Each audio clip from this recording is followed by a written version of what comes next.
With regard to the proliferation of index funds, do you think that there may be issues of liquidity anytime we go through another large crisis? And then do you think that that will create large discrepancies between the price of the index fund and the values of the securities underneath? Well, the index funds of the S&P is like 75% of the market. So I don't think the exact problem you're talking about is going to be a big problem if you're talking about the S&P index. But is there a point where index funds theoretically can't work a course? If everybody bought nothing but index funds, so the whole world wouldn't work as people expect. There's also the problem, one of the reasons you buy a big index, like the S&P, is because if you buy a small index and it gets popular, it's a self-defeating situation. When the Nifty 50 were the rage, JP Morgan talked everybody into buying just 50 stocks. And they didn't care what the price was, they just bought those 50 stocks.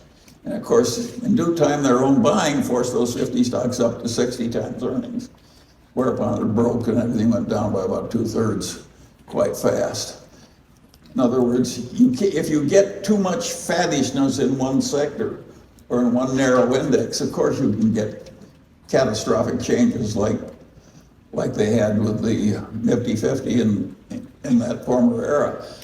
I don't see that happening when the index is 3/4 of the whole market. The problem is the whole thing can't work perfectly forever,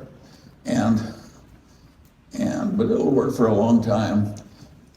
The indexes have caused just absolute agony among intelligent investment professionals because basically 95% of the people have almost no chance of beating it over time.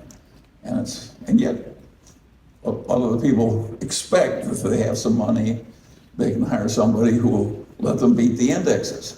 And of course, the honest, sensible people know they're selling something they can't quite deliver, and that has to be agony. Most people handle that with denial. If they think it'll be better next year, or they just don't want to think about it. And I understand that. I don't really think about my own death either.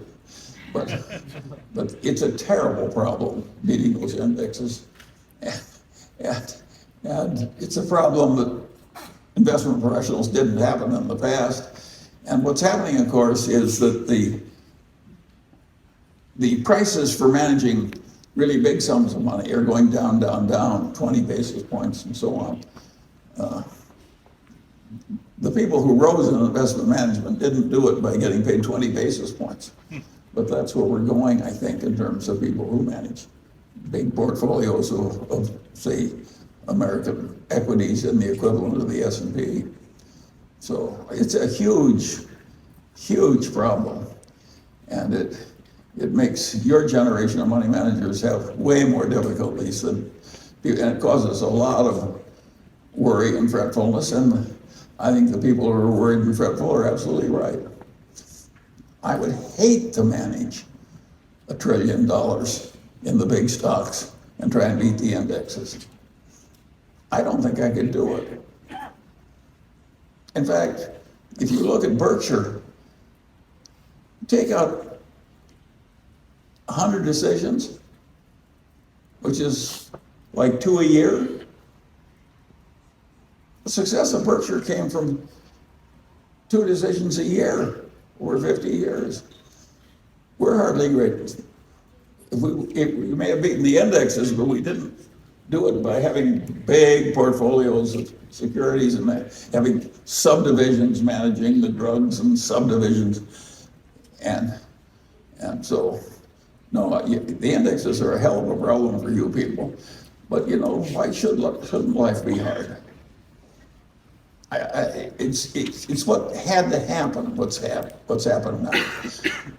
If you take these people doing some of those early trading by computer algorithms that worked, then somebody else would come into the same thing with the same algorithm and play the same game, and of course the returns went down.